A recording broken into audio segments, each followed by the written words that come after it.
passer. Logiquement. loolu mooy lu normal en tant que journaliste doit éclairer l'opinion sur ce qui est en train de se passer. Exactement. Donc li nga xamante ne moom la def avec la complicité de ces journalistes là. Et je suis désolé que vraiment ma sœur ma consoeur may vraiment prêter wu à ce jeu là. Parce que moom elle est professionnelle jusqu'au bout. Mais je crois que les contextes diffèrent xam nga nit ñi dañ naan booy scoop la wala nangam kenn terewul kenn mu interviewé mais dafa am loo xam ne bu egsee yaa Moussa éthique boobu ñuy wax moom ngay teg éthique bi même su fekkee ne la déontologie terewul la ko. éthique bi moom ngay teg nag léegi parce que loolu c'est personnel ak sa responsabilité.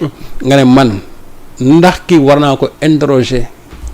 Parce que étant sous contrôle judiciaire parce que étant sous mandat d'arrêt international te maa ngi koy jox tribune pour mu wax ci dossier boo xam ne ni moom la ko état Sénégal di toppee su boobaa sa éthique dina la ne bu ko def mais nag comme que les fii nit ñi souvent ils agissent sur le coup de l'émotion bon Madiambal on doit lui donner la parole kenn waxu ne Madiambal kenn du ko jox la parole déedéet mais dafa am circonstance yoo xam ne actuellement nii moo tax actuellement on ne peut pas lui donner la parole pour qu'il s'exprime sur ce dossier. Mais nit ñi li ñuy boo wax ñu ne y a pas de règle écrite par rapport à telle ou telle chose. En tout cas y a eu débat dans ce sens mais balaa ñuy. mais xam nga débat boobu nag yaa Moussa. waaw ñu koy def yëpp ils le font souvent de mauvaise foi et je dis que ce qui s'est passé à la RFM moom ça moom c'est du matin. waaw fa laa bëgg daanelee. ci man xam nga man bu dee may moom le cas Baba Fall man le cas de May dafa ma métti. waaw parce que May je ne lui aurais jamais souhaité ça. waaw May moom. waaw je ne lui aurais souhaité cela. ok. Parce que en dehors de que je sais que c'est une journaliste professionnelle.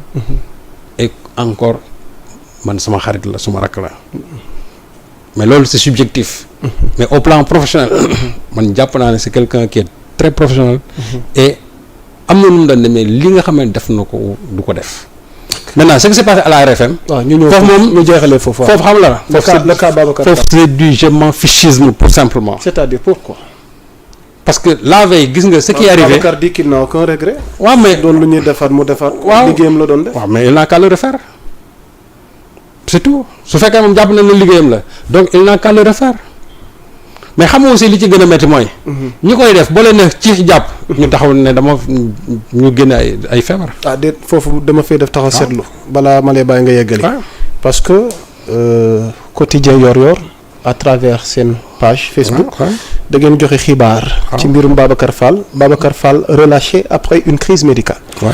Après avoir été arrêté suite à son interview avec Madiambal Diagne, actuellement en fuite, Babacar Fall a été hospitalisé après avoir subi une crise selon les informations disponibles au moment de la rédaction de cet article.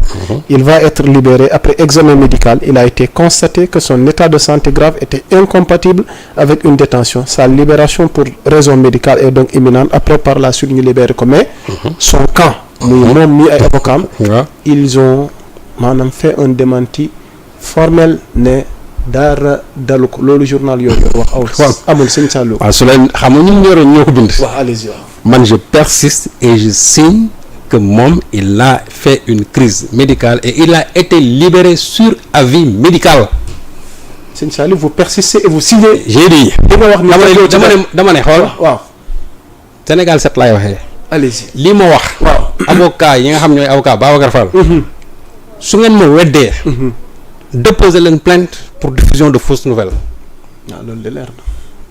man Serigne Saliou Gueye maa wax loolu. déposer leen plainte Yoor-Yoor pour diffusion de fausses nouvelles. il a été libéré sur avis médical. nous on a nos sources mais am na loo xam ne ni secret médical la duñ ko teg fii ci penc bi. mais lañ wax. dañ ko teg fu leer te am na loo xam ne nii c'est de l'ingratitude. un professeur de médecine mënul taxaw xool la def li muy def ba pare wax li muy wax da wax conclusion sur ça autorité judiciaire yi sukkandiku bàyyi la nga bëgg a taxaw publiquement bëgg a weddi loolu da ngay doyadil sax ki nga xamante mais la est-ce qu'il y a de la honte pour dire que dama feebar y a pas de la honte tax na dama feebar ñu bàyyi ma mais la preuve avant ñuy commencer xam nga moo tax avocats yi aussi ñoom ils ne sont pas cohérents biñ ko jàppee tout juste y a un de ses avocats moo njëkk a génn mu ne Babacar Fall daf feebar un de ses avocats moo ko njëkk a wax peut-être que les gens pouvaient ne pas le prendre au sérieux peut-être dañ ne non daf ko bëgg a wutal porte de sortie mais ñun après avant ñu koy libérer parce que la preuve ba ma ko bindee après quelques minutes après mu génn. waaw xam nga yaa Moussa man nag gis nga du ma kafantu ci wér-gu-yaramu nit. parce que c'est très sensible. ñu ko ci yow sax. xam nga man mënu ma taxaw ne nit dañ koy libérer. parce que dafa wéri di nangam ak nangam. warul loolu man sama éthique mayu ma ko sama éthique mayu ma loolu.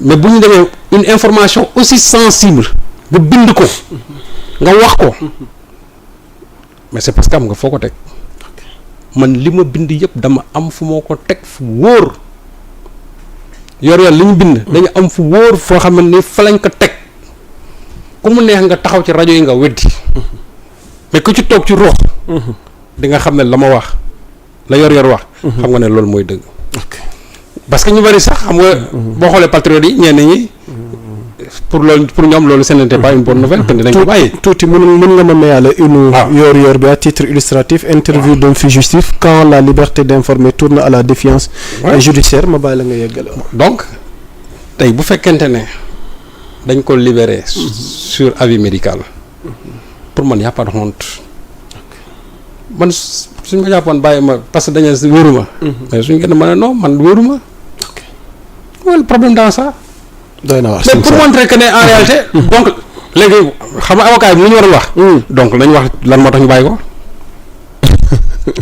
man foofu laa lay xaar c'est-à-dire que ñoom lañu wax donc ñoom avocat yi lan lañ fa lay ba ñu bàyyi leen ba ñu bàyyi ko dañ ko wax waaw loolu man de ma xool maa ngi leen défier waaw xam nga avocat yi dañuy wax waaw man défier naa leen ci terrain boobu kon leer na te bu leen neexee ñu ñëw ñu toog ma toog ñu xool ndax li ñu wax ñun ndax c'est sur avis médical wala sur avis médical loolu leer na seen xool dama ne yaa Moussa maa ko wax je persiste et je signe qu'il a été libéré sur avis médical ku fi wax leneen wax nga lu la neex ok loolu mooy dëgg ok pour que mu leer defe naa loolu leer na soxna tuuti waxtaan wi de dox di wéy ak l'incontournable Serigne Saliou Gueye di leen niiwaat yéen ñiy doog a dabee ci sunu décryptage de l'actualité di leen bàyyi xel yéen ñi safoo Sénégal 7 l'actualité à temps réel alors Serigne Saliou vite fait sa décryptage sur le cas Ahmed Ndoye garde à vue prolongée ba altine kàddu yi mu yëkkati ba mu yóbbee ko tey kaso ba ñu prolongé garde à vue bi tey foofu mat na def taxaw seetlu waaye bu jàllee sa njàngat ci mbirum Ahmed Ndoye il faut tey en tant que d'un peut-être nga baaxee ñu sa njàngat ci phénomène gi ñuy assister léegi ci plateau yi ku jug ne chroniqueur la lu la neex wax wala souvent di wax ay dérapages yoo xamante ni tamit il y va de la responsabilité aussi des médias parce que souvent ki wax la ñuy jàpp fi mu waxee ñoom ñooy dagg extrait bi ñoom ñoo koy def seen chaîne ñoo ciy amee ay vues moom laa la xam nga